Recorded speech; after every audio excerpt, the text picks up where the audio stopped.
University, Professor Sufyan Beg sir. Sir is working as currently the principal. He's actually professor of computer science, computer engineering, working as a professor in Department of Computer Engineering AMU, and right now also working as principal of Zakir Hussain College of Engineering and Technology. As I was saying, that one of the best colleges of India, always in top 2, top 3, and top position. And it is because of the efforts of sir. You can see the person behind the success of that college. We have with us Sufyan Beg sir.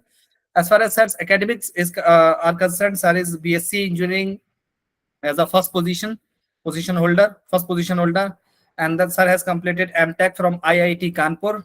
Sir has completed his PhD in computer technology from IIT Delhi, and then sir has completed his postdoctoral research from University of California, USA. Sir has also successfully worked as a chairman of Department of Computer Engineering, Aligarh Muslim University, Aligarh. Presently, sir is the chairman of the Alumni Affairs Committee, Aligarh Muslim University, Aligarh. Sir has also worked as the head of the Department of Computer Engineering. I think I have already taken that. Many patents are to his credit. He has published 2 books, contributed around 30 chapters in different books. Sir has published around 65 research papers in different national, international journals of repute. Sir has presented international and national papers in international and national seminars and conferences. 90 papers sir has published in international seminars and conferences, and around 20 papers sir has published in national seminars and conferences. Sir has successfully worked as a provost of one of the halls of Aligarh Muslim University, Sulaiman Hall, and sir is regularly invited as a speaker, keynote speaker, for invited talk and for many things. Around 70 lectures sir has given as invited talk. Many awards have been given to him. Some of the awards I am naming here: Sir Syed Global Excellence Best Performer Award, Award for Excellence by University of Science and Technology, Meghalaya in 2018. That award was given to him. He is University Gold Medalist, I have already informed. Sir has been given Maulana Tufail Award also. He has chaired various technical sessions in conferences and seminars. Sir has, apart from such a busy schedule, sir has also supervised around 20 PhD theses, my friends, 20 PhD theses, and along with various postgraduate and undergraduate projects. Sir is the member of many academic bodies. Some of them are Fellow of Indian Institute of Engineers, Fellow of the Institute of Engineers, Life Member of Indian Society for Technical Education, Life Member of Institution of Electronics and Telecommunications Engineers, Life Member of Computer Society of India. Sir has visited not only every corner of our country, but every corner of the world. Some of the countries he has visited for academic purposes are USA, Canada, UK, Saudi Arabia, South Africa, Pakistan, New Zealand, Australia, Fiji, and many more countries. We are very happy today that he is with us to talk on one of the important topics as suggested by NEP. In NEP theme, this topic is there: outcome-based education and quality assurance. Sir, we are very much thankful, grateful to you. Now, with these words, I would like to invite Sir Sufyan Beg sir to talk on this very important topic, sir. Thank you very much, sir. Okay, thank you very much. Thanks for the generous introduction. Can you just help me whether the slides are available? Yes, sir. And they are moving also? Yes, sir. Yes, sir. They are moving. Okay, fine. So we're all set. And I believe Mazhar Saab or somebody would be around just in case I get... Yes, sir. He will be there. Somebody will inform me, right? Call me on my phone. Okay, dear participants, a very good evening to all of you. It is always a pleasure to interact with the young faculty members. So today also we are going to discuss a very important topic, as has been emphasized by the National Education Policy, which is outcome-based education and how does it assure quality for us. As has already been introduced, I am the principal of the Zakir Hussain College of Engineering and Technology at the Aligarh Muslim University, Aligarh. The first and the foremost question that comes to our mind: can we actually quantify quality? Because in our minds, quantity and quality, they are 2 contradictory terms. We often say that if we talk about quantity, let's not talk about quality. If we talk about quality, let's not talk about quantity. But that's not true. I'll share with you a fact that connects both quantity and quality. What you can't measure, you can't control. That's very true. जो चीज आप measure नहीं कर सकते, वो control भी नहीं कर सकते. For example, if you can't measure temperature, you won't be able to control it. If we can't measure speed, we won't be able to control speed.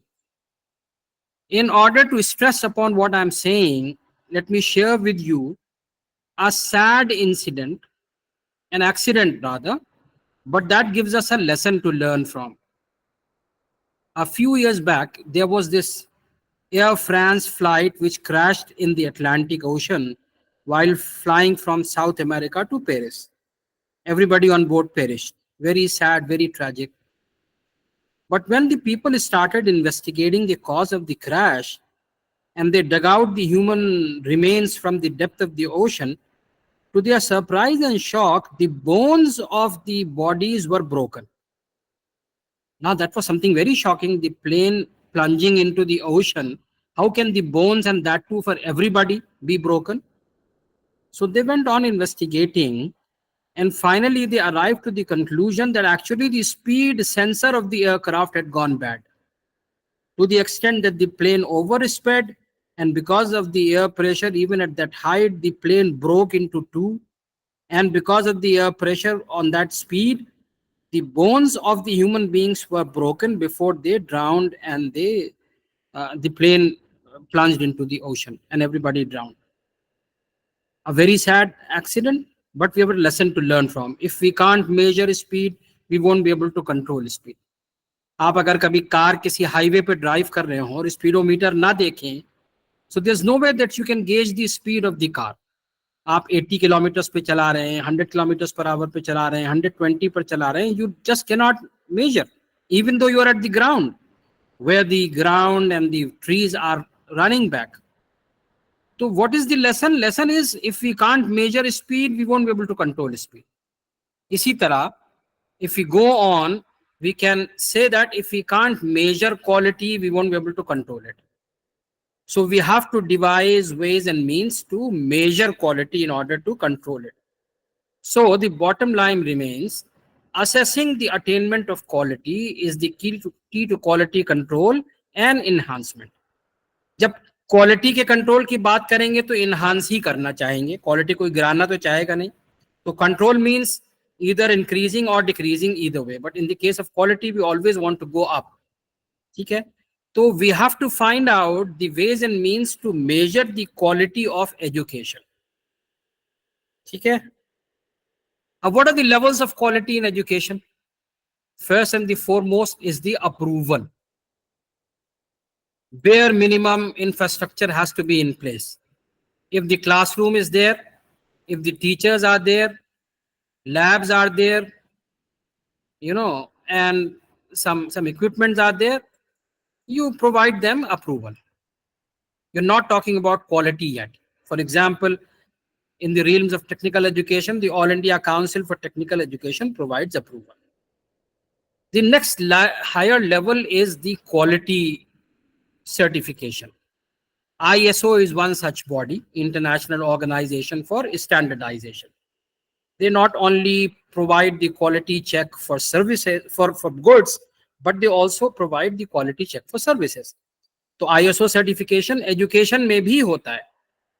अब इसमें लोग चेक करना शुरू करेंगे कि क्वालिफिकेशन ऑफ टीचर्स क्या है, इक्विपमेंट कितने सोफिस्टिकेटेड हैं लैब्स में, are the latest edition of books available in the library, are the classrooms smart and with modern teaching aids or not. So now people start talking about quality.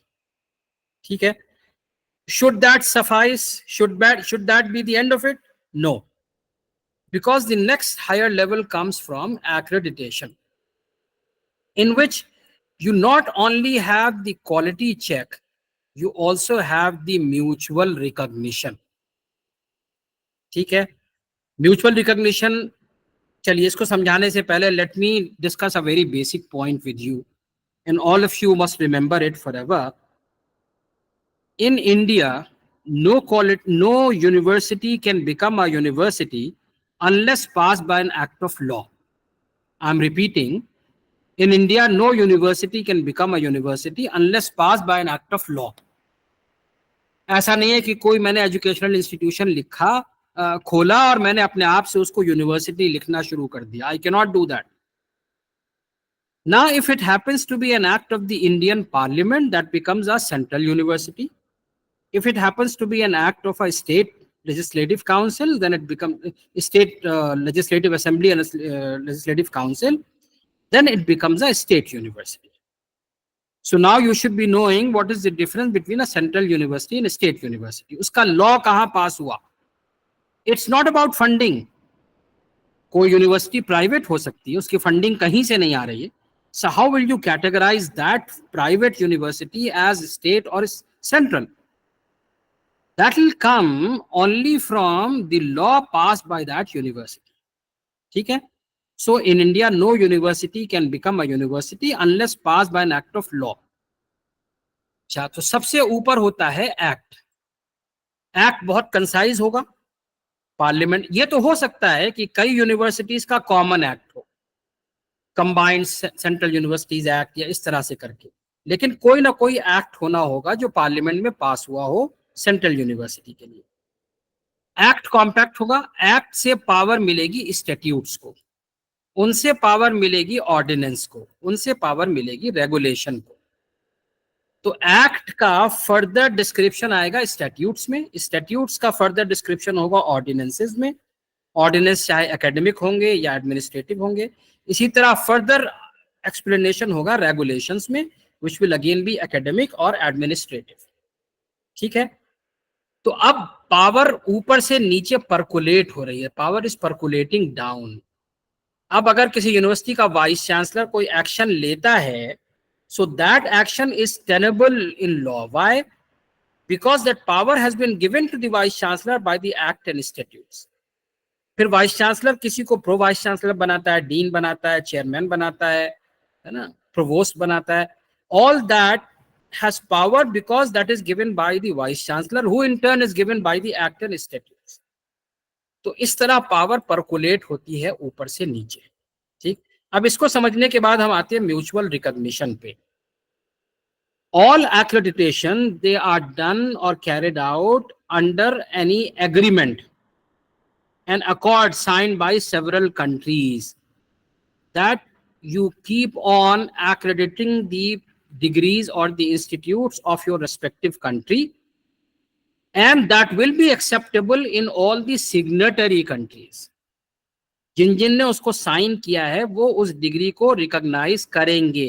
They our duty bound, प्रतिबद्ध हैं उस degree को recognise करने के लिए, क्योंकि उन्होंने accord sign किया हुआ है. तो ये म्यूचुअल रिकॉग्निशन होता है जो एक्रेडिटेशन में मिलता है. इसके बारे में थोड़ा आगे मैं और बात करूंगा और इसको एलाबोरेट कर दूंगा. अभी ये समझ लीजिए, in India you either hear about NAAC और you hear about NBA. NAAC provides institute wide accreditation. अगर इंस्टीट्यूट को एक्रेडिटेशन मिल गया तो all the degrees awarded by that institution और the university they stand accredited. NBA is degree specific accreditation. If the accreditation is for BTech in computer science, it stays with BTech in computer science. You can't stretch it to BTech in IT. You can't stretch it to even MTech in computer science. तो ये degree specific होता है. दोनों के अपने अपने pros and cons हैं. NAAC का फायदा ये है कि एक एक्रेडिटेशन ले लिया, सारी डिग्रीज एक्रेडिटेशन मिल गया. NBA में ये फायदा है कि जो वीकर डिग्रीज हैं, they might be left behind, but at least the stronger degrees will get the accreditation. It won't happen that the weaker degrees are going to pull the stronger degree down also and getting them de-accredited. ठीक है? तो दोनों के अपने अपने फायदे नुकसान हैं. अब हम चलते हैं एक्रेडिटेशन की फॉर्मल डेफिनेशन के ऊपर.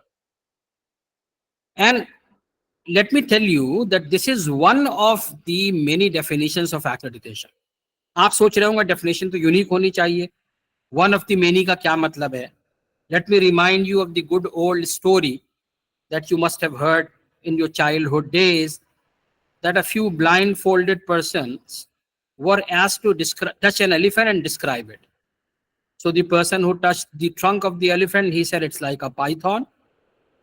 The person who touched the legs of the elephant, he said it's like a tree trunk. The one who touched the tummy of the elephant, he said it's like a wall. The person who touched the ears of the elephant, he said it's like a big hand fan. So the same animal being described differently by different blindfolded people. तो इसी तरह accreditation भी एक इतना vast term है, इतना diversified term है that a single definition may not encompass the entire sense of accreditation. Nevertheless, we'll try to put it in this definition that I like the most, and I'm going to share with you. It states formal recognition of an educational program or institution, as the case may be. Program in the case of NBA, an institution in the case of NAC, जैसा कि अभी मैंने बताया, by an external agency on the basis of impartial assessment. इन दोनों को मैंने underline किया, external agency और impartial assessment of the attainment of specific requirements against well-defined criteria. तो तीन चीजें मैंने इसमें अंडरलाइन की हुई हैं, एक्सटर्नल एजेंसी, इम्पार्शियल असेसमेंट और वेल डिफाइंड क्राइटेरिया. देखिए, पहली बात तो एक्सटर्नल एजेंसी करे. आप ये नहीं कह सकते कि हम इंटरनल एजेंसी से करा लेंगे और इम्पार्शियल कराएंगे, नहीं, that will not be acceptable. Self praise is no praise, you must have heard. So let somebody external to the institution do it, ताकि कोई कॉन्फ्लिक्ट ऑफ इंटरेस्ट ना हो. बिल्कुल इसी तरह है जैसे मान लीजिए मेरा बेटा किसी सिलेक्शन कमेटी में अपीयर हो रहा है, मैं चाहे जितना कहूं कि मैं इम्पार्शियल रहूंगा, I will not be allowed, right, because I have the conflict of interest. तो कोई कॉन्फ्लिक्ट ऑफ इंटरेस्ट ना हो, इसलिए एक्सटर्नल एजेंसी का होना जरूरी है. On the basis of impartial assessment, external agency के साथ साथ असेसमेंट भी इम्पार्शियल होना चाहिए. देखिए, फिर मैं आपको एक चीज शेयर करूं, दो टर्म्स होती हैं, सब्जेक्टिव एंड ऑब्जेक्टिव, है ना. हम टीचर्स स्टूडेंट्स के माइंड में इसकी बहुत नैरो परसेप्शन होता है, सब्जेक्टिविटी का और ऑब्जेक्टिविटी का.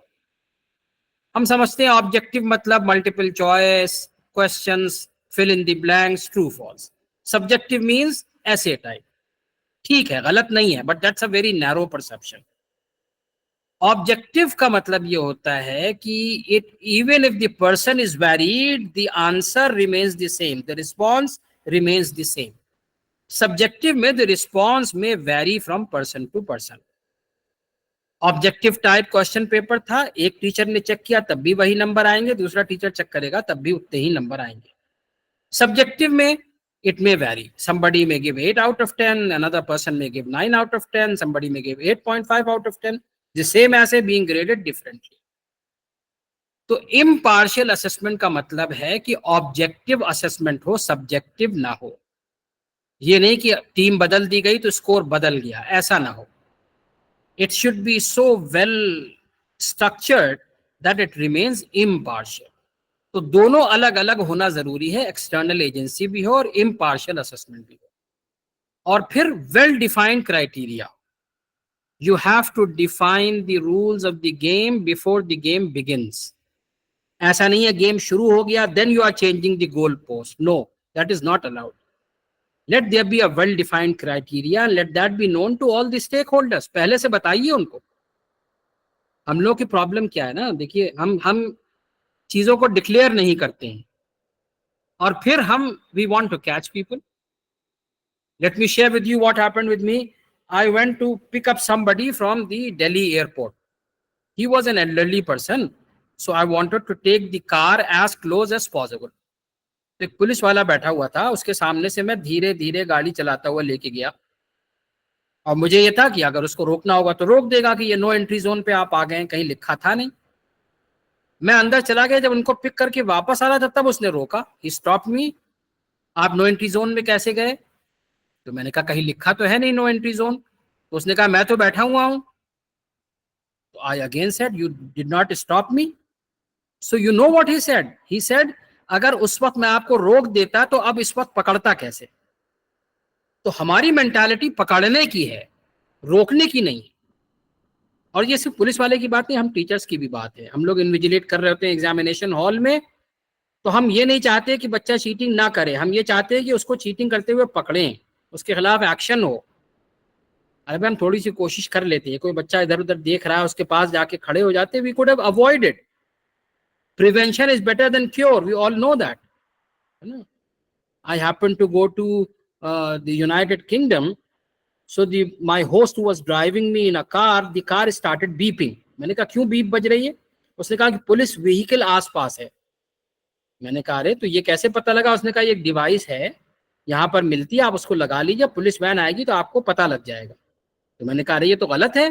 मैं अपनी इंडियन मेंटालिटी से मैंने कहा this is wrong, they should catch us by surprise. उसने कहा नहीं, हमें हमें पता है कि पुलिस वाला है, फिर भी अगर हम गलत काम कर रहे हैं then we should be caught, right. So there should be a well defined criteria, let that be known to everybody. तो definition क्या हुई? Formal recognition of an educational program or institution by an external agency on the basis of impartial assessment of the attainment of specific requirements against well defined criteria.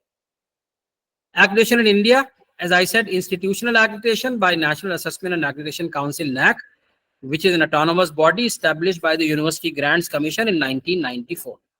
For technical programs, we have National Board of Accreditation, diploma level to postgraduate level in engineering, management, architecture, pharmacy, hospitality, mass communication, and the list may go on. They may keep on adding more courses. Now, what is the significance of accreditation? At national level, it becomes easier for students and parents to select the institutions and programs for admission. Accreditation है तो admission ले लो, क्योंकि वो degree signatory countries में acceptable होगी. If there is no accreditation, better to avoid taking admission there, because the degree may or may not be accepted by the signatory countries. It helps employers in deciding about the institutions for recruitment of graduates, because with the accreditation, some basic minimum quality check is assured. It helps institutions to avail the benefits from regulatory bodies and funding agencies. It happened with us. Since all our programs were accredited by National Board of Accreditation for 6 years, we could get a hefty funding of 15 crores from the World Bank project, TEQIP, Technical Education Quality Improvement Program. Then again, in the third phase, we could get 7.7 crores more, only because all our degrees were accredited. इसी तरह आपने सुना होगा UGC grants, grade 1 autonomy, grade 2 autonomy, grade 3 autonomy based on the NAC scores. तो उसमें special privileges मिल जाती हैं. So that is how accreditation helps us. It helps institutions in deciding about transfer of students or exchange of students from other institutions. अब दो institutions हैं, दोनों accreditation मिला हुआ है, they are at the same level. It becomes easier to exchange the students between them.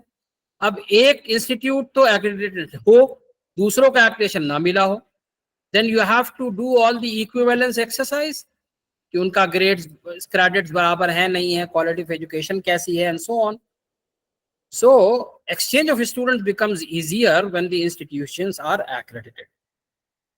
At international level, it helps because the mobility of students for pursuing higher studies or employment in other countries becomes easier. So mobility of students becomes seamless.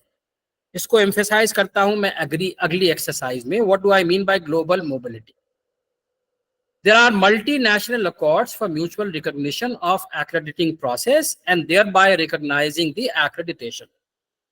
For example, Washington Accord in 1989 for engineering degree program, Sydney Accord in 2004 for engineering diploma polytechnic program, Dublin Accord in 2002 for engineering technician program, Seoul Accord in 2008 for professional engineers in computing and IT related fields.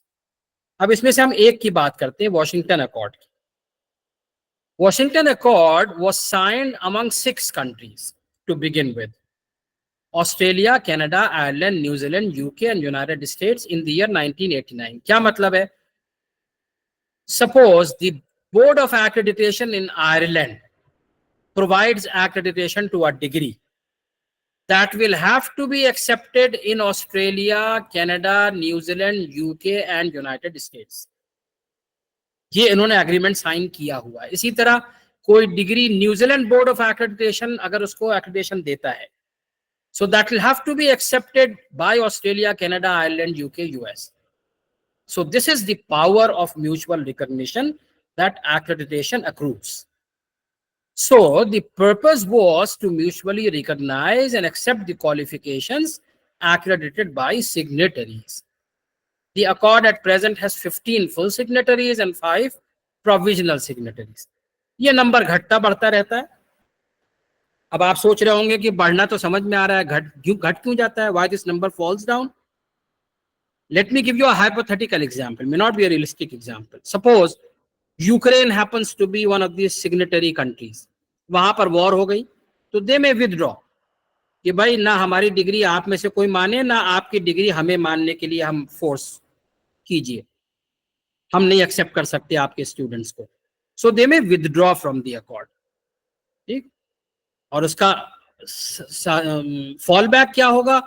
Ukraine की degree को कोई और भी मानने के लिए duty bound नहीं है, मान सकते हैं, नहीं भी मान सकते हैं, बोथ थिंग्स में हैपन. ठीक.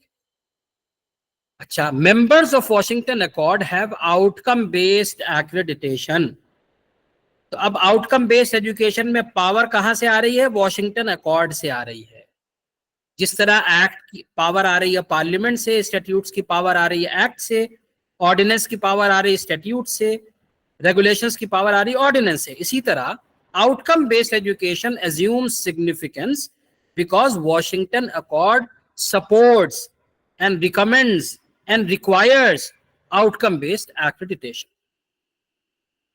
ये सिग्नेटरीज ऑफ वॉशिंगटन अकॉर्ड हैं जिसमें घटते बढ़ते रहते हैं, इंडिया भी ऐड हो गया, India is a signatory now. What are the different accreditation models? देखिए, एक तो मिनिमल मॉडल है, प्रेजेंट सिचुएशन को असेस करता है, it does not encourage continuous improvement. This is something that happens with the developing countries. Suppose we have to design a bridge, we take the traffic data of today, as of today. By the time the bridge is completed, it has already fallen short of the requirement. The traffic has already exceeded. What happens in the developed countries? They will extrapolate the traffic data to next 15 years. आज से 15 साल बाद इस bridge पर कितना traffic expected है, accordingly they will design the bridge after and they will set the expiry date for the bridge कि 15 साल बाद इस ब्रिज की एक्सपायरी हो जाएगी. 15 साल बाद 15 years later people will sit and try to re-evaluate कि ट्रैफिक उतना पहुंच गया कि नहीं, ब्रिज की क्या कंडीशन है. अगर अच्छी है तो 5 साल और चला लीजिए, नहीं अच्छी है तो bring it down and reconstruct because its cost has already been realized. ठीक है. तो मिनिमल मॉडल वो होता है जो फ्यूचरिस्टिक नहीं होता है. फिर लोगों ने इनपुट आउटपुट मॉडल की बात की. अब आउटपुट जहां बात आई ना तो फ्यूचरिस्टिक होने शुरू हो गए. आउटपुट अच्छा होगा तो फ्यूचर अच्छा होगा. तो इनपुट भी देखा, आउटपुट भी देखा in the input output model. फिर लोगों ने कहा भाई आउटपुट देखो, सिर्फ outcome model. Why? Let me give you an example. Suppose there is a farmer who has the best seeds available, most fertile piece of land, best fertilizers, ample amount of water, but the crop is not up to the mark. So what ultimately matters to a farmer? It's the yield or the crop. Something is not gelling well. तो किसी भी farming की success उसकी yield से देखी जाएगी. Obviously, to have a good yield, you have to have reasonably good input. But why waste energy in evaluating the input? Just look at the output, evaluate the output. वो outcome model होता है ना? So now what is outcome based education? Starting with a clear picture of what is important for students to be able to do, then organizing the curriculum, delivery and assessment to make sure learning happens. You set the goal first, you set the bar first, and then try to assert to achieve that bar, to reach that goal. जैसे कि कोई athlete है, उसको high jump करनी है, so he or she sets the bar first and then asserts to cross that bar. कोई weight lifter है, वो पहले वेट सेट करेगा बार में, and then he asserts to lift that weight. ऐसा नहीं है कि मैं पहले उठा लूं फिर मेजर करना कितना उठाया. No, he has to set the goal first. अब आप सोच रहे होंगे मैं एग्जांपल्स तो गेम्स की दे रहा हूं. So let me give you an example from education as well. Any good book, in the beginning of every chapter, the author will highlight the salient points that you can expect to learn in that chapter. क्या फायदा होता है शुरू में बता देने से? You are extra cautious. Whenever any of those points start figuring in the chapter, you get extra cautious. अरे ये तो सीखना है इस चैप्टर में. This is the learning outcome that I have to achieve. Towards the end of the chapter, in the summary, the author again enumerates these are the points that you may have learned in the chapter. अब आप evaluate करते हैं कि आपने वो सब सीख लिया, नहीं सीखा, so you start all over again. आप फिर शुरू से पढ़ते हैं, फिर learning outcomes देखते हैं, फिर chapter पढ़ते हैं, फिर evaluate करते हैं. इसी तरह in the outcome based education, you start with a clear picture of what is important for students to be able to do. Then you assert. You organize the curriculum accordingly. You give the delivery and assessment of the course in order to make sure that learning happens. तो ये pictorial representation हो गया. सबसे पहले goal set किया, what the students should be able to do. Then curriculum and teaching learning. How to make students achieve that outcome.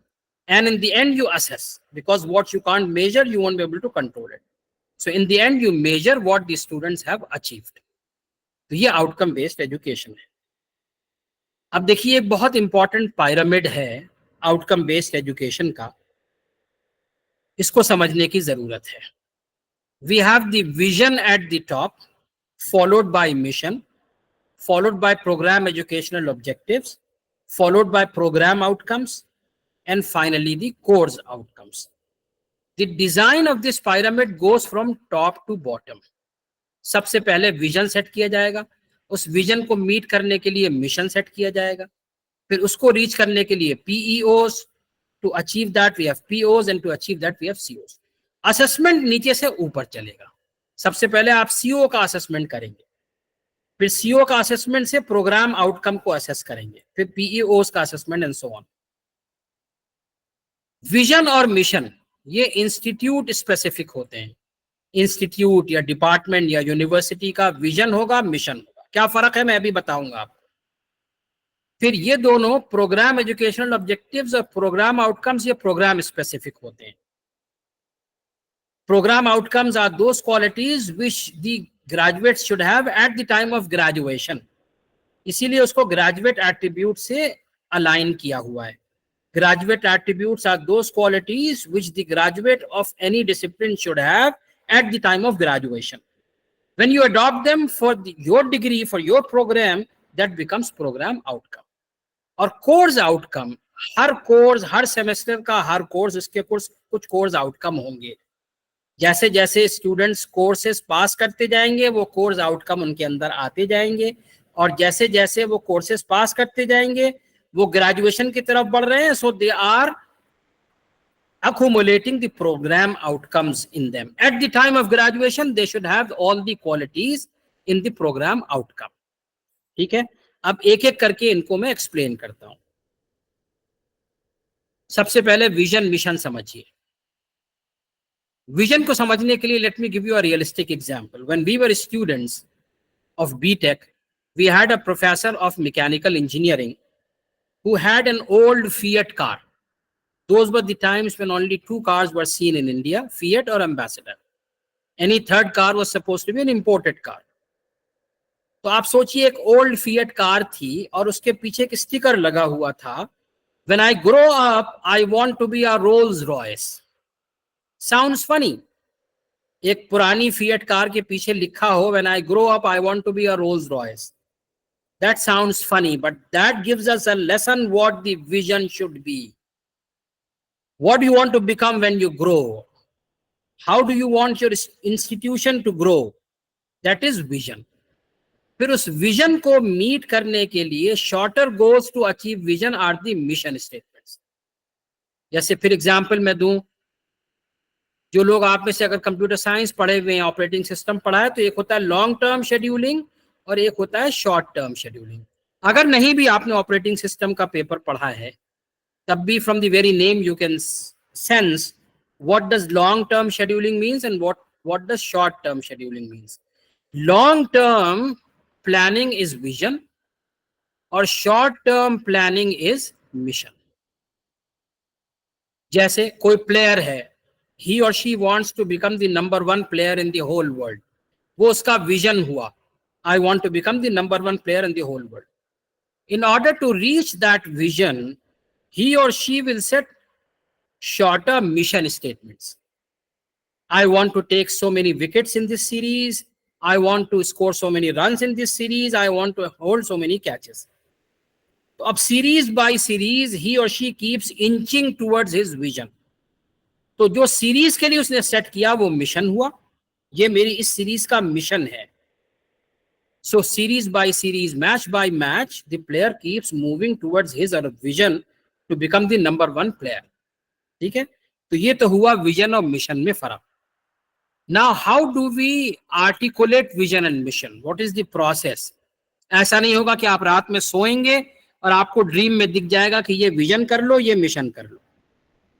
अच्छा, दिख भी जाएगा ड्रीम में तो वो इजी वे है. You won't be, you won't be stretching yourself to achieve that vision mission because you've got it the easier way.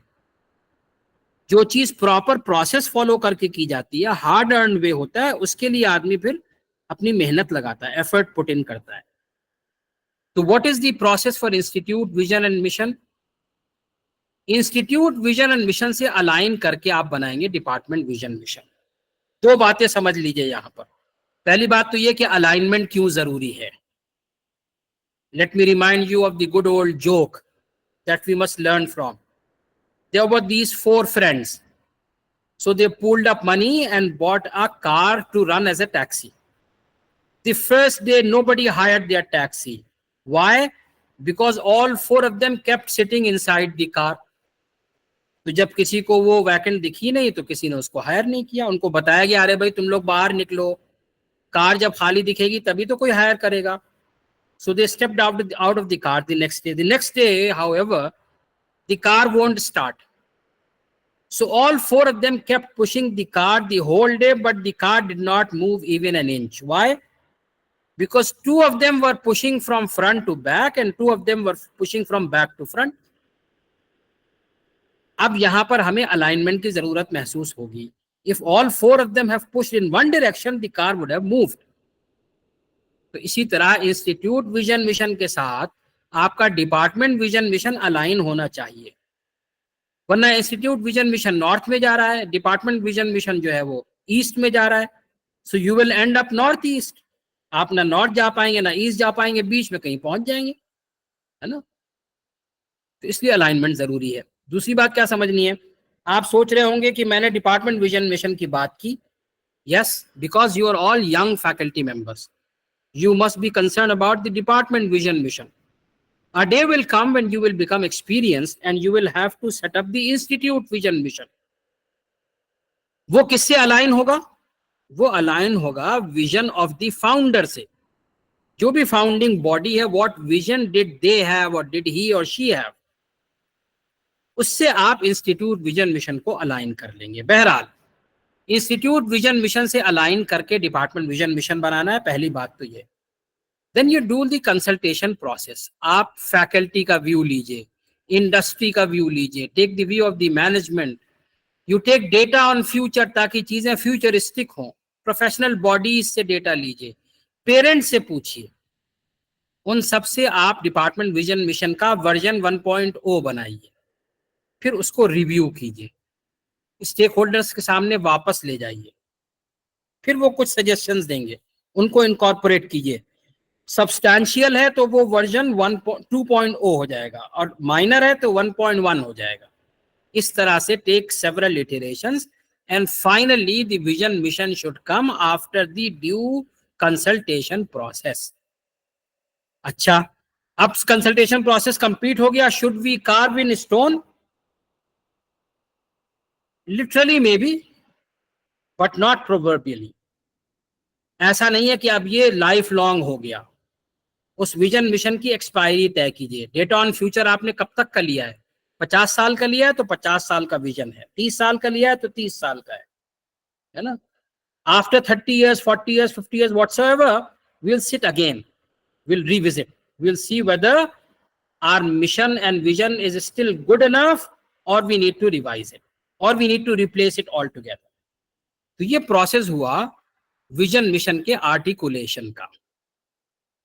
अब मैं एग्जाम्पल दे रहा हूं, अपने इंजीनियरिंग कॉलेज की मैं दे देता हूं. क्योंकि हमारा engineering college that is an institution, so we had to align it with the vision of the founder. What was the vision of the founder? In line with the vision of Sir Syed Ahmad Khan, the founder of the university, the Zakir Hussain College of Engineering and Technology always stood for peaceful coexistence, academic excellence and scientific temper. ये 3 चीजें थी हमारे founder के vision में. तो उससे align करते हुए we work out the vision of the college to become an institute of excellence. Excellence हमने यहां से लिया in scientific and technical education. Scientific तो यहां से ले लिया, but since this was an engineering college so we added the term technical education and research with standards at par with national and international institutes of repute and to serve as quality human resource provider to the society and industry. ठीक, तो ये हमने align किया peaceful coexistence. So that is how our vision was achieved. Now this vision, मैं सिर्फ example दे रहा हूं. I am not forcing you to adopt this vision as such for your institution. आप प्रोसेस फॉलो कीजिए, उस process से आपका जो विजन निकले, you adopt that vision. Now, in order to reach our vision, we have the mission statements.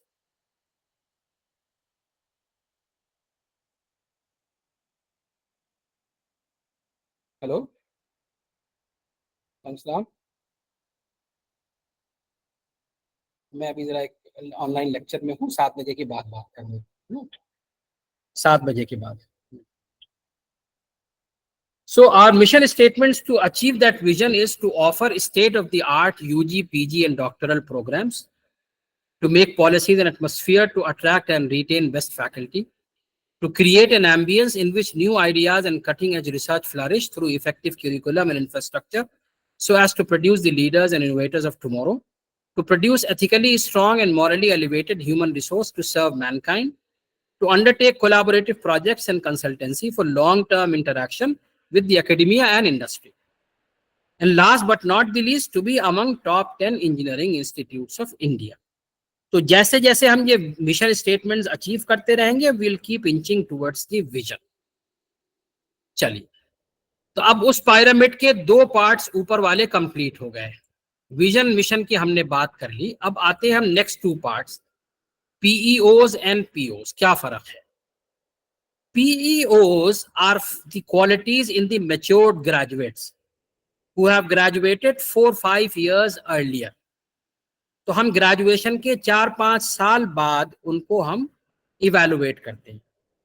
PO are the graduates, are the attributes that should figure in the graduates at the time of graduation. So that is why they are aligned with graduate attributes. Again, let me give you an example. Suppose I'm talking about a fruit, mangoes, for instance. Mango is ripe, PO. Graduation ho gaya, mango is ripe, PO achieved. What is the taste of the mango? How does it smell? How does it appear? ये है PEOs, जो कि जब आपका mango market में जाएगा, लोग use करेंगे, वो बताएंगे, है ना. अभी तो आपने देख के कह दिया कि मैंगो पक गया, हमने स्टूडेंट्स को अपने यहाँ से ग्रेजुएट करके निकाल दिया, PO achieved. Now we didn't teach them how to become an entrepreneur, how to become a teacher, how to become a businessman, how to become a manager. They'll go in the field. 4-5 साल बाद when they have self-developed, we will assess कि हमारे यहाँ के graduates कैसा perform कर रहे हैं in different fields. So that is PEO, Program Educational Objectives. POs at the time of graduation, PEOs at least 4-5 years after the graduation. ठीक, अब इनका क्या तरीका हो? How POs have to be defined. देखिए, इंस्टीट्यूट विजन मिशन से align करके आपने डिपार्टमेंट विजन मिशन बनाया था. अब डिपार्टमेंट विजन मिशन से अलाइन करके आपको PEOs बनाने हैं, है ना. ये पूरा ऊपर से नीचे तक पूरा पिरामिड जो है वो अलाइन होना चाहिए. अपवर्ड कंपैटिबिलिटी और डाउनवर्ड कंपैटिबिलिटी दोनों होनी चाहिए. CO should lead to PO, PO should lead to PEO, PEO should lead to mission, mission should lead to vision. तो इसलिए हमें अलाइन करना जरूरी है. डिपार्टमेंट विजन मिशन से अलाइन करके PEOs बनाना है और ग्रेजुएट एट्रीब्यूट्स को हमें रखना है. the qualities of the graduate of any discipline. Then we do a consultation process. Faculty, student, data on future, alumni, industry, professional bodies, इन सब की views को collect करेगा program coordinator. Their views will be summarized by the program assessment committee. And that summary will either be accepted or recommended for review by the department advisory board. फिर दोबारा आप version 1.0 के साथ वापस जाएंगे. Faculty, student, data on future, so on. Version 2.0 if substantial, or version 1.1 if some minor changes are done. तो एक iteration, दो iteration, तीन iteration. Finally, when it is accepted by the department advisory board, that becomes the PEO of the program in question.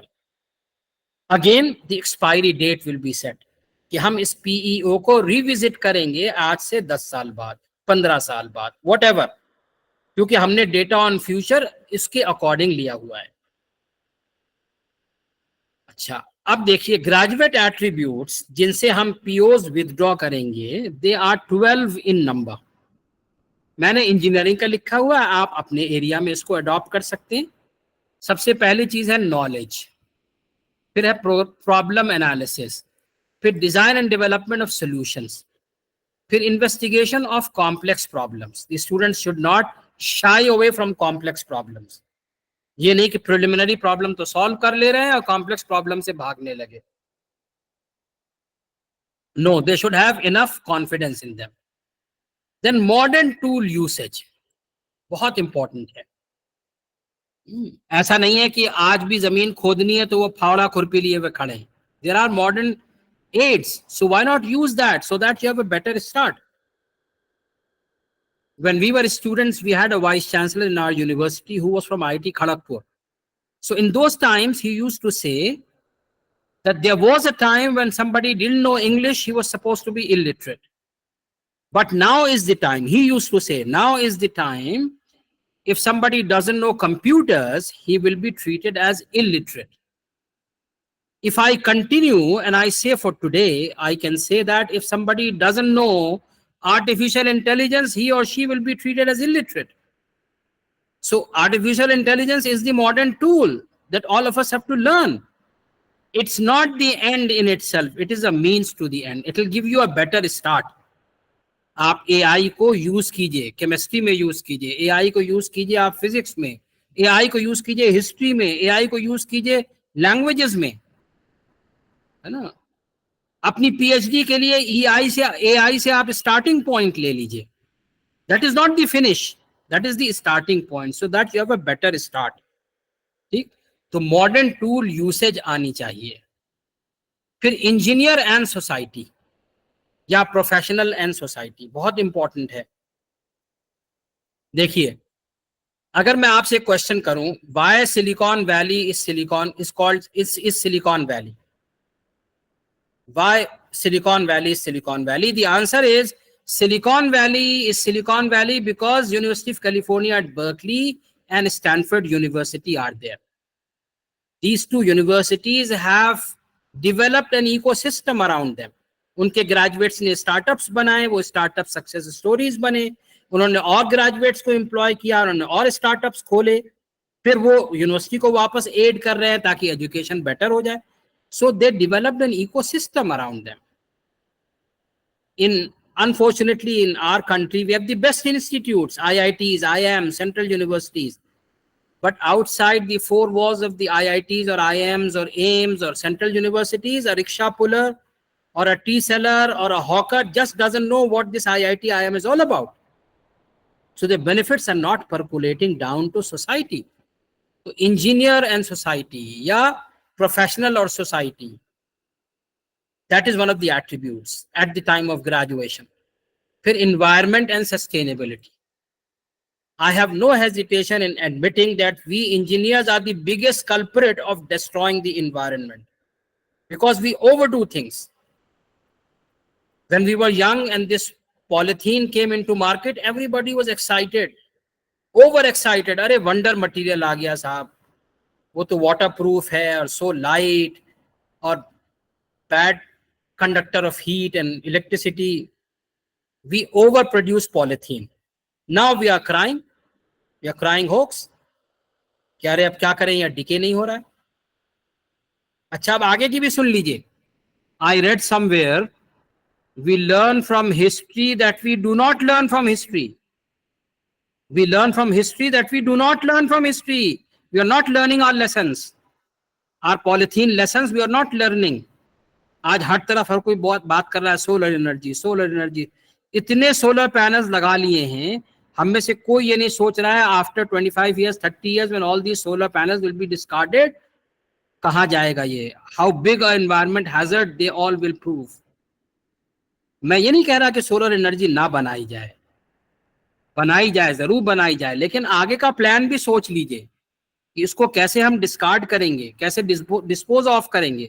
जितना dispose of कर सकें उतना बनाइए, ज्यादा मत बनाइए। Let us not overdo things, ठीक है। फिर एथिक्स इज सो इम्पोर्टेंट। एक इंजीनियर से एथिक्स निकाल लीजिए, पूरा देश बेच खाएगा वो। सो ethics is very important in the graduates. Individual and team work, अकेले भी काम कर सके, टीम के साथ भी काम कर सके, कोलैबोरेट कर सके। कोलैबोरेशन का पहला लेसन पता है कब मिलता है हम लोगों को? जब स्कूल में हमसे पूछा जाता है मैथमेटिक्स में कि 2 आदमी ये काम 5 दिन में करते हैं तो 4 आदमी ये काम कितने दिन में करेंगे। That is the first lesson in collaboration. We have to learn to collaborate. अकेले पढ़ जाए तब भी काम कर सकें, टीम में हो तब भी काम कर सकें, सिंगल्स भी अच्छा खेल सकें, डबल्स भी अच्छा खेल सकें, और टीम स्पोर्ट है तो टीम स्पोर्ट भी अच्छा खेलें, ठीक है। ये नहीं कि अकेले तो खेल पा रहे हैं टीम में नहीं खेल पा रहे हैं, या टीम में तो खेल पा रहे हैं अकेले नहीं खेल पा रहे हैं, राइट। फिर नेक्स्ट है communication. It is so important. Communication की इंपॉर्टेंस को बताने के लिए just let me tell you to see the difference between modern medicine and the traditional systems of medicine. जो ट्रेडिशनल सिस्टम्स ऑफ मेडिसिन है, आयुर्वेद हुआ या हकीमी हुआ, यूनानी हुआ, उन्होंने कम्युनिकेट नहीं किया। बहुत अच्छे अच्छे वैद और हकीम गुजरे, उन्होंने अपने बेटे को भी नहीं सिखाया, है ना। They went to their graves और दे वेंट टू द शमशान घाट along with the knowledge that they had. Modern system of medicine ने कम्युनिकेट किया। अब वो कहां पहुंच गए? हार्ट ट्रांसप्लांट कर दे रहे हैं, एनिमल्स का हार्ट लगा दे रहे हैं, है ना। कभी सोची नहीं थी चीजें, वो सब करके दिखा दे रहे हैं, right. So the only difference between modern medicine and traditional systems of medicine is the communication or lack of it. The lifelong learning. Learning doesn't stop the day you graduate. In fact, it begins the day you graduate. कोई BTech करके कहे काम खत्म तो कहा जाएगा नहीं भाई, काम तो अब शुरू होगा। कोई एमबीबीएस करके कहे काम खत्म तो नहीं भाई, the practice will start now. So learning should happen lifelong. And finally, last but not the least, the project management and finance. बहुत इंपॉर्टेंट है। Everything runs on money. Financial aspects आप नहीं देख रहे हैं तो वो सेल्फ सस्टेनेबल नहीं होगा। इसी तरह मैनेजमेंट बहुत इंपॉर्टेंट है। ब्रिज बनाना है तो फ्लड आने से पहले पहले बना लेना है ना। फ्लड आ गया तो जितना काम हुआ था वो भी वाइप ऑफ हो जाएगा। So all these are the 12 graduate attributes that we have to align our POs with, program outcomes with. अब ये इन्हीं का डिस्क्रिप्शन है जो मैं दे चुका, so I'm just skipping them. So program outcomes are narrower statements that describe what students are expected to know and be able to do by the time of graduation. Guidelines for the POs. Program outcomes basically describe knowledge, skills, and behavior of students as they progress through the program as well as by the time of graduation. POs should not be too broad. They must align with graduate attributes. They must reflect all the graduate attributes and they should contribute to achieve PEOs. है ना। ये जो हमारा pyramid है, इसके अंदर जहां POs की बात करें तो वो ग्रेजुएट एट्रीब्यूट्स के साथ बोथ वेज अलाइन हो रहा हो और ऊपर PEOs के साथ भी अलाइन हो रहा हो। Process of defining POs is very similar to that of PEOs। सिर्फ क्या है कि अब POs को PEOs से भी अलाइन करना है। तो इंस्टीट्यूट और डिपार्टमेंट विजन मिशन अलाइन थे, उनसे अलाइन करके आपने PEO बनाया, अब उससे अलाइन करके आप PO बनाएंगे। Graduate attributes, professional bodies, the consultation process from faculty, students, data on future, alumni, industry, their views will be collected by the program coordinator. summarized by the program assessment committee and accepted or reviewed. Finally, when it gets accepted by the department advisory board, these are the defined POs, but they should come with an expiry. 5 साल 6 साल बाद हम इन POs को revisit करेंगे, या तो हम unchange रखेंगे, उस वक्त देखेंगे, या रिवाइज कर देंगे, या रिप्लेस कर देंगे. सो this is the process for defining POs. एक और नई टर्म है PSO. POs और PSO में क्या फर्क है? देखिए, POs में तो 1-to-1 alignment of PO with GA, graduate attributes. 12 GA 12 PO. Program specific outcomes are lesser in number but very specific and focused to a program. Let me give you an example. Just take it as an example, not take it as a political statement, right? 3 universities. Let's talk about 3 universities. Aligarh Muslim University, Banaras Hindu University, and Jawaharlal Nehru University. AMU, BHU, JNU. All 3 places, they are teaching, suppose, MA in history. The POs of MA in history will be same in AMU, BHU, and JNU. But PSO may vary. For example, AMU may say that our PSO is medieval history. BHU may say that our PSO is ancient history. JNU may say that our PSO is modern history. यही 3 हमारे यहाँ categories है ना history की. So the PSOs में vary. इसी तरह मान लीजिए कहीं पर BSc इन केमिस्ट्री चल रहा है, तो BSc इन केमिस्ट्री जहां भी पढ़ाया जाएगा, POs will remain the same, but PSOs may vary. Somewhere the PSO may be organic chemistry, somewhere it may be inorganic chemistry, somewhere the PSO may be analytical chemistry, somewhere it may be physical chemistry. तो PSOs are lesser in number but very specific to a program. ठीक. अब आखिरी जो pyramid में course outcomes, they should be student focused, not professor focused. अपने हिसाब से नहीं बनाना है, स्टूडेंट्स का फायदा. That means learning oriented, not coverage oriented. हम क्या पढ़ा रहे हैं उसके ऊपर कोर्स आउटकम नहीं हो, बल्कि बच्चों को क्या पढ़ना चाहिए. The CO must be designed accordingly. Alignment between course program and institutional levels. Focus on abilities central to the discipline. Focus on aspects of learning that will endure. ये नहीं कि आज पढ़ाया कल खत्म. जब हम PhD कर रहे थे IIT दिल्ली में, so one of the diplomats from a foreign country was visiting IIT Delhi. So he met one of the professors of computer science and he asked, which programming language do you teach your students at IIT Delhi? The answer from the professor of computer science of IIT Delhi was an eye-opener for me.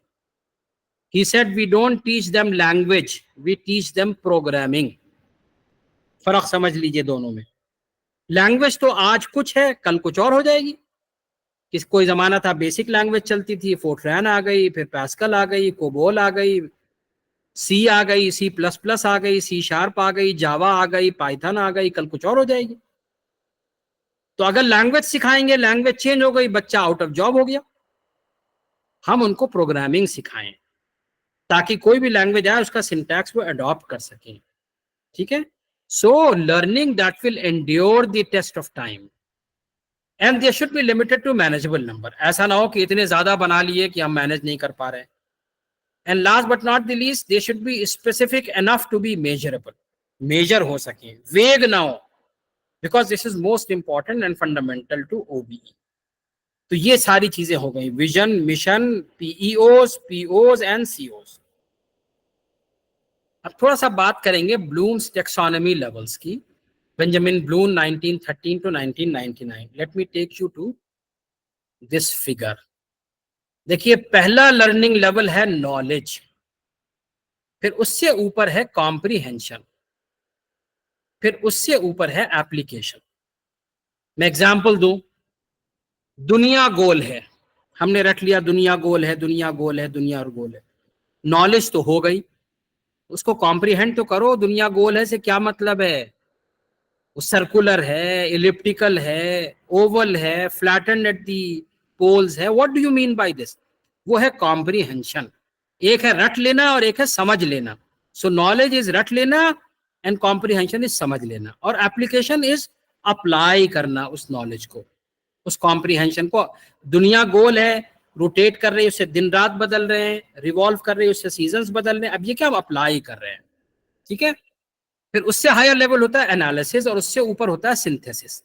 क्या फर्क है analysis synthesis में? देखिए मैं बहुत आसान लफ्जों में आपको समझाऊं.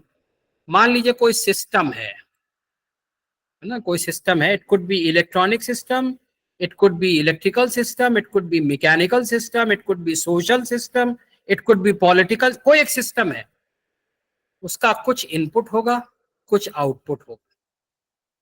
जब आपको सिस्टम पता हो, इनपुट पता हो, आउटपुट निकालना हो, दैट इज एनालिसिस.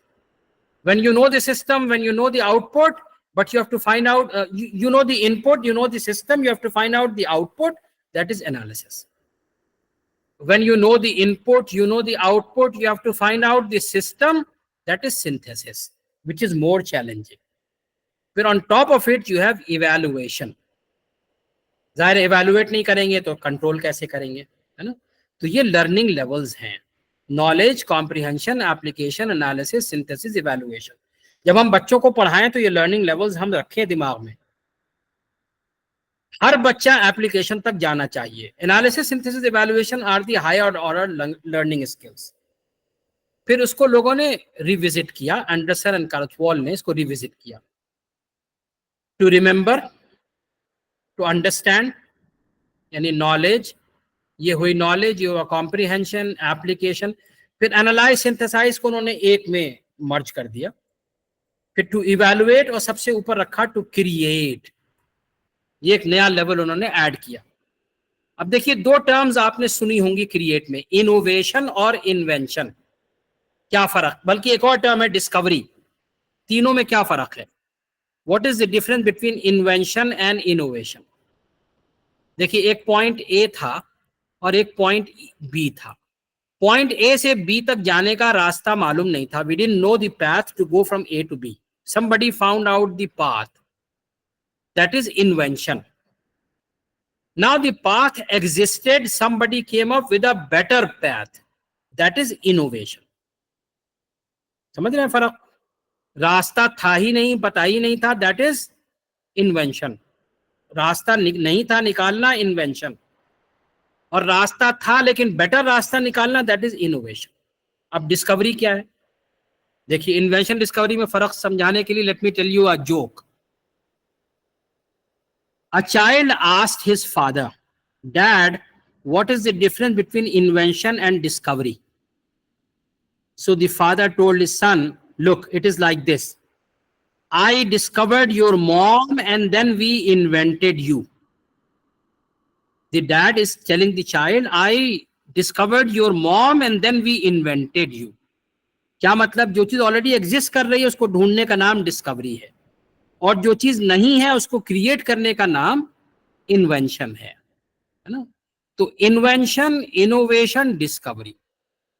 एक चीज एग्जिस्ट करती थी उसको निकाला, डिस्कवरी. एक चीज नहीं मालूम थी उसको पता किया, इन्वेंशन. एक चीज मालूम थी उसको बेटर वे फाइंड आउट किया, वो innovation. All that comes under create. तो analysis, synthesis, evaluation, they are higher order thinking skills. But knowledge, comprehension, application should be there for each and every student. तो जब कभी question paper बनाए तो हर question के आगे CO लिखा होना चाहिए. आसान तरीका क्या है? अगर सिलेबस आपका यूनिट वाइज है तो हर यूनिट का जो सेंट्रल थीम है वो आप CO बना दीजिए. 4 यूनिट्स 4 COs, इजियर वे. ठीक है. तो क्वेश्चन जिस यूनिट का है उसका CO नंबर हो और उसका ब्लूम्स टेक्सोनॉमी लेवल मेंशन हो और मार्क्स मेंशन हो. कितने नंबर का ये क्वेश्चन है और कौन सा टेक्सोनॉमी लेवल है. इज इट टेस्टिंग नॉलेज और इज इट टेस्टिंग कॉम्प्रिहेंशन और is it testing application, or is it an analysis question, synthesis question और creation question. ठीक. आमतौर से एनालिसिस, सिंथेसिस वो प्रोजेक्ट कोर्सेज में होगा. जो आपके टीचिंग कोर्सेज होंगे उसके अंदर नॉलेज, कॉम्प्रिहेंशन और एप्लीकेशन तक आप जाएंगे. एनालिसिस ले सकते हैं, सिंथेसिस मुश्किल होगा. तो ये OB स्टेप्स हो गए।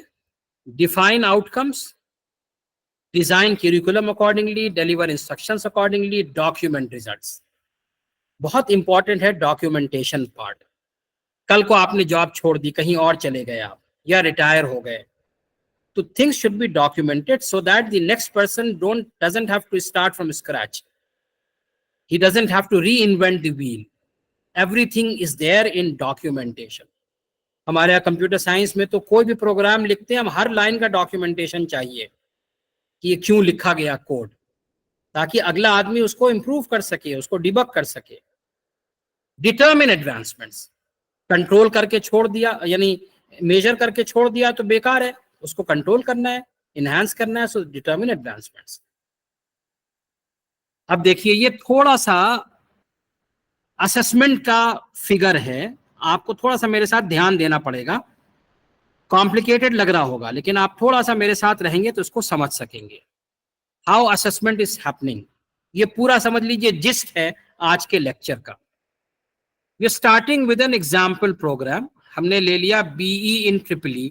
आप कुछ भी ले सकते हैं, आप BSc इन केमिस्ट्री ले सकते हैं, BA इन हिस्ट्री ले सकते हैं, MA इन सोशियोलॉजी ले सकते हैं, जो भी प्रोग्राम है। उस प्रोग्राम का सबसे पहले आपको याद होगा हमने कहा था असेस करेंगे CO, तो सबसे पहले CO को असेस कीजिए। उसके हर कोर्स के हर CO में एवरेज नंबर बच्चों के कितने आए हैं, CO1 का कितने मार्क्स का क्वेश्चन था, उसमें से बच्चों ने कितने % मार्क्स लिए, वो हो जाएगा direct component of the CO attainment. ये चीज दिखा रहा है डायरेक्ट कंपोनेंट। फिर आप इनडायरेक्ट कंपोनेंट लाएंगे बच्चों से फीडबैक लेकर। हर कोर्स के एंड पर हर बच्चे से पूछा जाएगा कि how much do you think have you got CO1 in you, वो बताएगा 50%, 60%, 80%, 90%। CO2 कितना आया वो बताएगा, CO3। आप एवरेज कर लीजिए पूरी क्लास का, वो average that will become the indirect component of that CO। तो डायरेक्ट कंपोनेंट तो आया कि उस CO में बच्चों ने कितने नंबर स्कोर किए, कितने % मार्क्स स्कोर किए, और इनडायरेक्ट कंपोनेंट आया कि बच्चे कितना कह रहे हैं कि उनको वो CO आया। इन दोनों को मिला दीजिए, इसीलिए प्लस प्लस बना हुआ है कि मिला दीजिए इन अ सर्टेन रेशियो। 70% डायरेक्ट रख लीजिए, 30% इनडायरेक्ट, या 75% डायरेक्ट, 25% इनडायरेक्ट, या 80% डायरेक्ट, 20% इनडायरेक्ट। अब आप सोच रहे होंगे ये कहां से 70-30 कहां से टपक पड़ा, 75-25 कहां से आ गया, 80-20। देखिए जो कुछ भी आया, बात यह है कि जो कुछ रखिए उसको पहले डिफाइन करिए, पहले डिक्लेयर कीजिए। Well defined criteria, declare the rules of the game before the game begins. ये नहीं कि जब एग्जाम हो गया उसके बाद आपने कहा कि अरे डायरेक्ट कंपोनेंट अच्छा नहीं आ रहा तो उसको कम कर दो, इनडायरेक्ट को बढ़ा दो। नहीं, पहले करना पड़ेगा। ये नहीं कि आप गोल पोस्ट चेंज करते फिर रहे। तो जो भी रखना है वो रख लीजिए, उसको डिक्लेयर कीजिए। तो direct component of CO evaluation आएगा कि उस CO में बच्चों ने एवरेज मार्क्स कितने लिए, और इनडायरेक्ट कंपोनेंट बच्चे कितना कह रहे हैं कि उनके अंदर CO आया। ये तो हो गया CO इवैल्यूएशन। अब ये CO इवैल्यूएशन डायरेक्ट कंपोनेंट बन जाएगा PO इवैल्यूएशन का, और उसका इनडायरेक्ट कंपोनेंट आएगा एलुमनाई सर्वे से और एग्जिट ग्रेजुएट फीडबैक। जब बच्चा ग्रेजुएट कर रहा है उससे पूछिए तुम्हारे अंदर PO1 कितना आया, PO2 कितना आया, वो बताएगा। सारे बच्चों का एवरेज ले लीजिए, वो indirect component of PO evaluation हो गया। और डायरेक्ट कंपोनेंट आया उन सारे COs का इवैल्यूएशन जो कि उस PO में मैप हो रहे हैं, है ना। इन दोनों को 70-30, 70 डायरेक्ट 30 इनडायरेक्ट, या 75-25 या 80-20 में मिला लीजिए। जो पहले डिक्लेयर किया हुआ है उसमें वो बन जाएगा indirect component of PEO evaluation. ये बन गया। अब इसमें फिर एम्प्लॉयर सर्वे, एलुमनाई सर्वे। एम्प्लॉयर से पूछिए 5 years ago a student had graduated from our institution, had joined your institution, how is he performing? तो जो सीनियर एलुमनाई है 4-5 साल पुराने कम से कम, उनका फीडबैक है ना, वो होगा यहाँ पर। इस एलुमनाई सर्वे और इस एलुमनाई सर्वे में फर्क है। ये तो सारे एलुमनाई, लेकिन इसमें सिर्फ सीनियर एलुमनाई का सर्वे लिया जाएगा। इन दोनों को आप इक्वल में मिला सकते हैं कि भाई मान लीजिए 80% आपने कहा कि PO इवैल्यूएशन डायरेक्ट कंपोनेंट और 10% एलुमनाई सर्वे, एम्प्लॉयर सर्वे। ठीक, या आपने कहा कि 70% is indirect component and 15% is alumni और employer.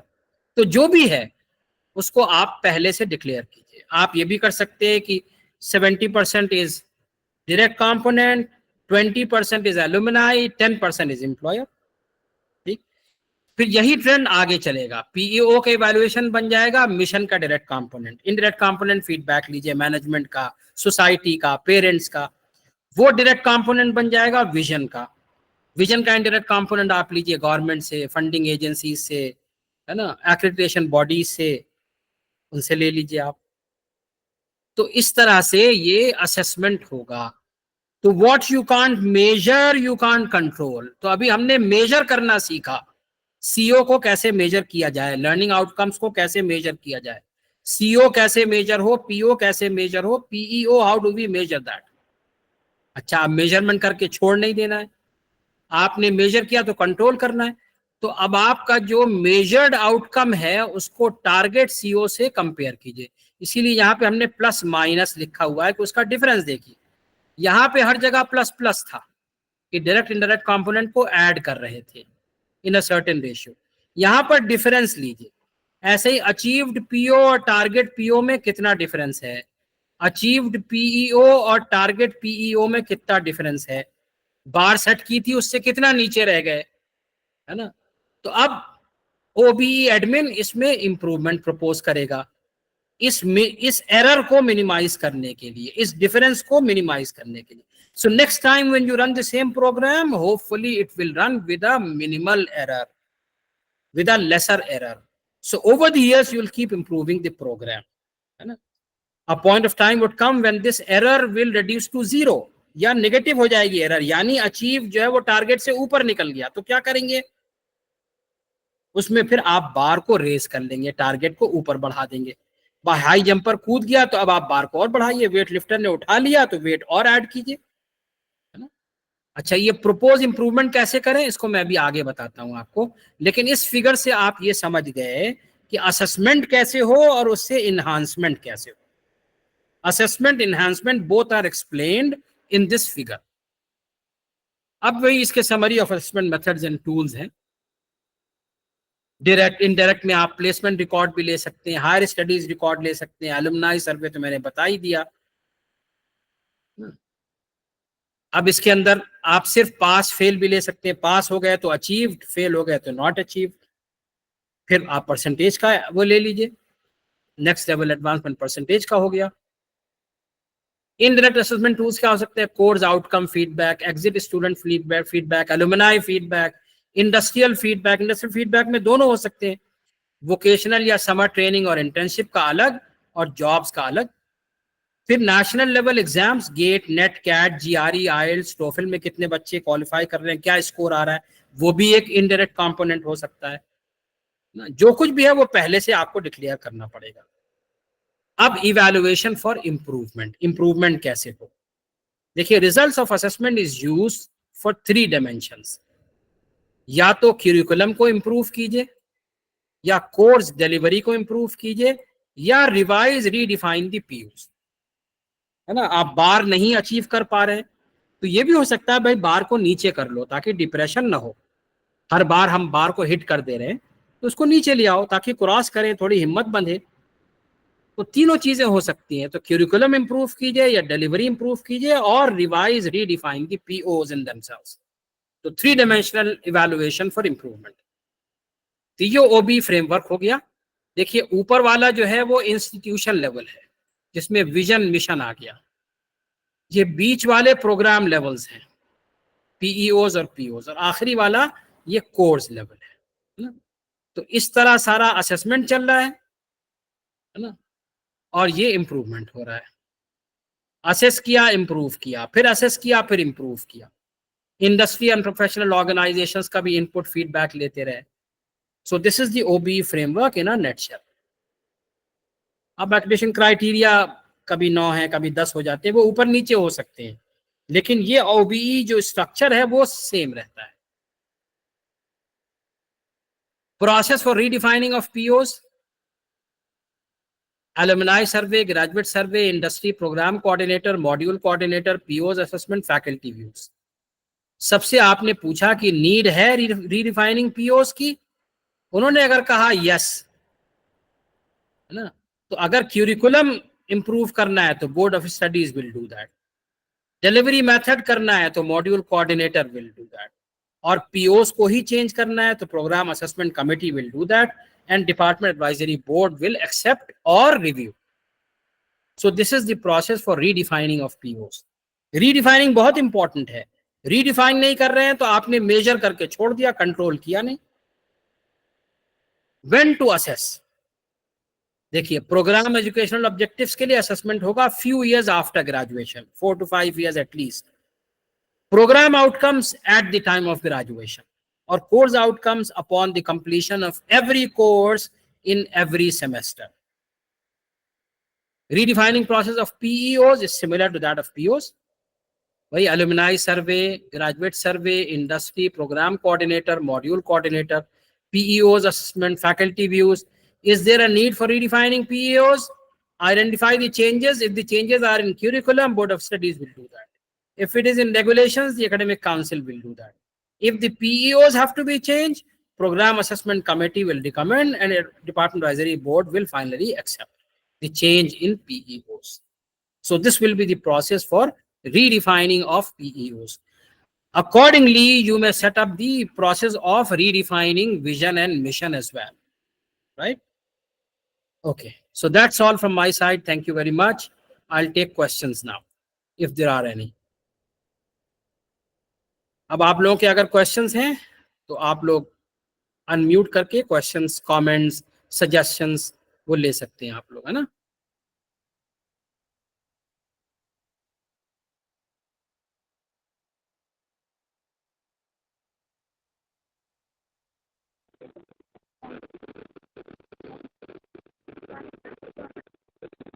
Hello, sir. I'm not able to hear you.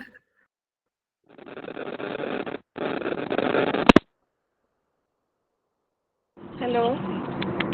Bhavna Pandey, yes, you have a question, please go ahead. Yeah, actually, sir, you have shown the differences between the Bloom technology from 1956 and the current one, Anderson and the 2001. So I want to know some more reference so that I can get some more understanding of these two differences. अच्छा, Bloom's taxonomy levels तो pretty well defined हैं.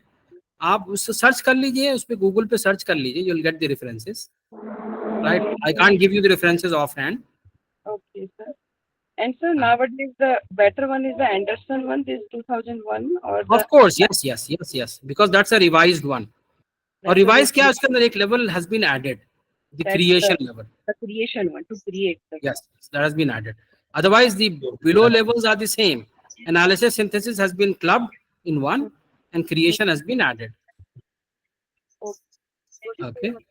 Yes, I will try, and if I will have any question, I can let you know. Sure. अस्सलाम वालेकुम sir. वालेकुम अस्सलाम जी.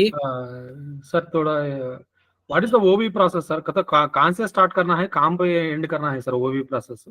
आपको बताया ना, ओबी process, it design starts from vision. सबसे पहले vision, then mission, then पीईओस, then POS, then सीओस. पहले उसका डिजाइन कर लीजिए, then you run it accordingly, and then you assess.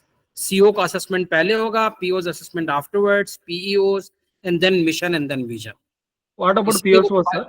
जी, पीएसओस नहीं, पीएसओ और PO they will be treated in the same way. अच्छा ठीक है. PSO means that is separately, it is हाँ, the focused ones, yes. अच्छा, Bloom's taxonomy, COs, then POs, POs, PUOs, mission, vision. This is the process. Yes. शुक्रिया sir, शुक्रिया, बहुत शुक्रिया. Mhm. Thank you so much. Okay, any other question, any other comment? Good evening, sir. Good evening. Sir, I want to ask some little query. Suppose we have defined the CO of one course. And in this semester we are teaching that course. According to that, suppose we have defined that we have to attend two number we have given to CO. And in that year we have attended that one. In Mhm. next semester, again, we have defined 2. But we are not attending that according to students, different type of student in that class. So that means there is some particular level that we can define ki this will be the minimum or this will be maximum on basis of student, because every time student are varying. Yes. कभी हम attend कर पाते हैं, कभी नहीं कर पाते. Okay, I got your question. See, with the change of a set of students, you may vary the taxonomy levels. You could not vary the COs. COs have to be fixed. Okay. Right? आप taxonomy level नीचे कर दीजिए. आप जो question पूछिए वो knowledge और comprehension के ज्यादा पूछिए, एप्लीकेशन के कम पूछिए. Okay. So that means evaluation हमें थोड़ा different तरीके से करना. Yes. Evaluation you'll have to bring down. Okay, thank you, sir. Yeah, any other question? Excuse me, sir. Good evening, sir. So I don't have any question as such because your explanation was so excellent, and I just want to thank you for such a nice delivery, and each and everything was explained very well. Okay. Thank you so much. Thank you so much. Thanks for your nice compliments. Any other suggestion, any other point that anybody wants to raise? Okay then, thank you everyone for your nice interaction, for your nice patient listening. Thank you, sir. Okay. So I'll take your leave now. All the best.